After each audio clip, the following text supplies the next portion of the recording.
Bonjour à tout le monde. En cette période de pandémie, se multiplient les actions citoyennes pour pallier au manquement de l'État.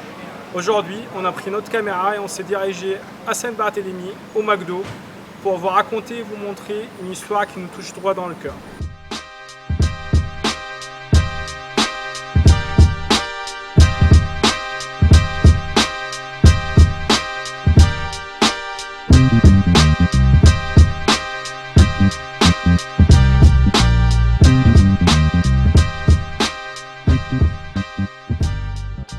Bonjour Kamel, est-ce que tu peux te présenter, nous dire où on est? Je m'appelle Kamel Guimari, je suis salarié de McDonald's France. Donc je suis salarié de ce restaurant depuis 21 ans.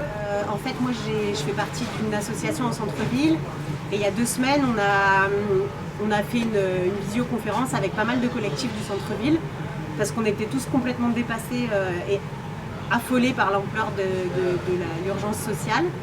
Donc on s'est dit, bon bah voilà, il faut qu'on se coordonne, que chacun raconte à l'autre ce qu'il est en train de faire et qu'on essaye de mutualiser nos forces.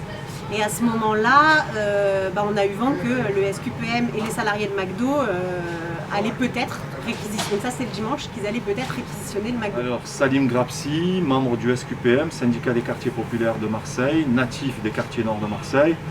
On se trouve au McDo Saint-Barthélemy à Marseille, qui se situe au cœur des quartiers nord de Marseille. Ce McDo il est plus en activité depuis le 13 décembre 2019. Avec la pandémie et ce qu'on subit à ce moment, en plus de la pandémie, il y a une crise humanitaire. On a décidé de faire une réquisition citoyenne de ce McDo et de le transformer en plateforme alimentaire pour subvenir aux besoins élémentaires de la population qui nous entoure.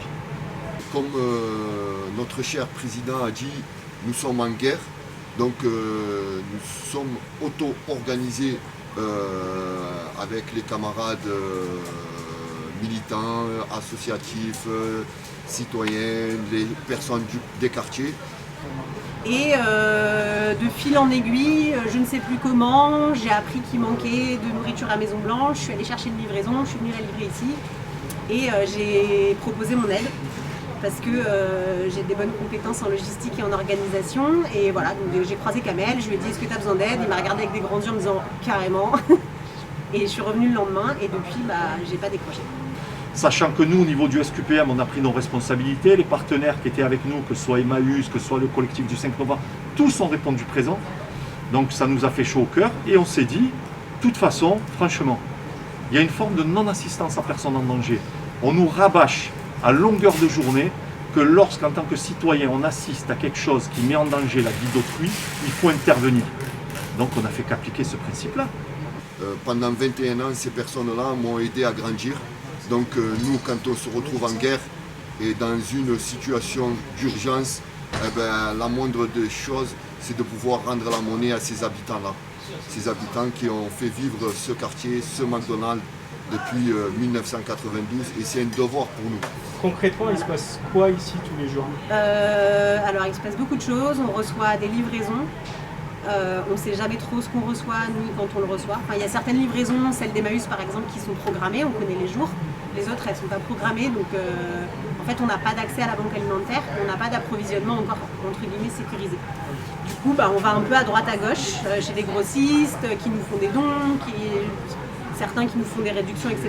Donc, surtout Kamel et Lagdar, ils courent un peu partout dans le quartier pour chercher de l'approvisionnement. Alors nous, on n'est pas forcément en contact directement avec les gens parce que c'est les référents, mais on a quand même des gens qui viennent un par un au McDo et il y a de tout. Il y a pas mal de mères seules, des personnes âgées, on les voit pas forcément parce qu'elles viennent pas, mais on sait qu'il y a des gens qui viennent pour le compte d'une personne âgée, des familles isolées, des personnes sans papier, enfin, il y a de tout en fait. Des personnes qui ne veulent pas divulguer leur dignité ou qui veulent préserver leur dignité, qui ont honte. Donc nous, ces personnes-là, on essaye de voir avec les pompiers quand ils interviennent dans des foyers.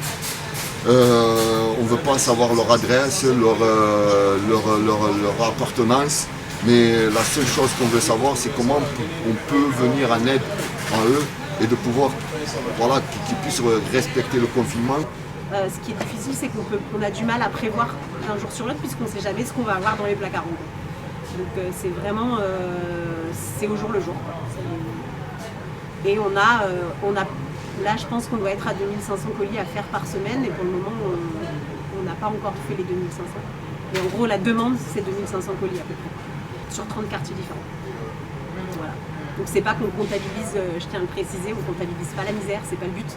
Mais par contre, pour moi, c'est important de comptabiliser pour alerter les pouvoirs publics et leur dire que, quand même, là, on est tous bénévoles, on donne tous de notre temps et on le fait avec plaisir, mais c'est quand même pas normal en fait qu'on se retrouve avec cette charge de travail là. C'est énorme. Tous les jours, on compte et on hallucine. On reçoit régulièrement des dons des personnes qui viennent, des particuliers, notamment des grossistes et certains magasins. Et aussi, on a fait une cagnotte, et avec l'argent de cette cagnotte, quand on ne reçoit pas de dons, parce qu'on a beaucoup de monde, on a plus de 45 quartiers, alors avec cet argent-là, on va acheter et on ravitaille. Voilà. Et par contre, le number one, c'est Emmaüs, Fachi d'Emmaüs et la Banque Alimentaire. Bravo, merci beaucoup. Et certaines associations aussi qui nous soutiennent et qui viennent faire des dons. Et vous êtes là tous les jours? 7 sur 7. Et pourquoi c'est important pour vous de faire ça? Je sais d'où je viens, et le plus important, j'oublie pas d'où je viens. L'action que nous menons, c'est quelque chose qui nous fait très peur et qui nous surprend par son ampleur. Les demandes concernant les gens par rapport à la nourriture sont exponentielles. Chaque semaine, il y a une augmentation de 50% de la demande. La semaine qui s'est écoulée, on a distribué pour 10 000 familles. Et cette semaine-là, en faisant les calculs, on n'est pas loin des 12-13 000 familles à nourrir. Donc le souci, c'est qu'on fonctionne sans l'aide de l'État, sans l'aide des collectivités. On est livré à nous-mêmes pour subvenir aux besoins de la population, tout court. Nous avons des partenaires tels que Emmaüs et tels que des structures autour, des associations, des paysans qui nous livrent en fruits et légumes. Nous avons aussi la chance d'avoir la générosité de la population du coin, des habitants du grand territoire Saint-Barthélemy, et surtout maintenant ça s'étend sur tout Marseille et même à l'extérieur de Marseille. C'est grâce à ça qu'on arrive à subvenir aux besoins de la population, parce que 80% des denrées alimentaires que nous recevons, elle est de la générosité des habitants et des structures qui sont autour de nous. Pendant 21 ans, ces personnes-là m'ont aidé à grandir. Donc nous, quand on se retrouve en guerre et dans une situation d'urgence, la moindre des choses, c'est de pouvoir rendre la monnaie à ces habitants-là. Ces habitants qui ont fait vivre ce quartier, ce McDonald's depuis 1992, et c'est un devoir pour nous. Nous, en tant que citoyens concernés, comment on peut vous aider? Alors il y a deux manières d'aider, c'est soit de donner à la cagnotte qui est en ligne, soit de nous donner, de faire des dons directement. La cagnotte c'est mieux parce que comme nous on passe par Emmaüs pour acheter à la banque alimentaire, par exemple si vous donnez 10 €, on va acheter que 2 packs de lait, alors qu'à la banque alimentaire on va pouvoir en acheter beaucoup plus. Du coup si on donne sur la cagnotte, on peut acheter des plus grosses quantités avec le même argent. Un dernier mot?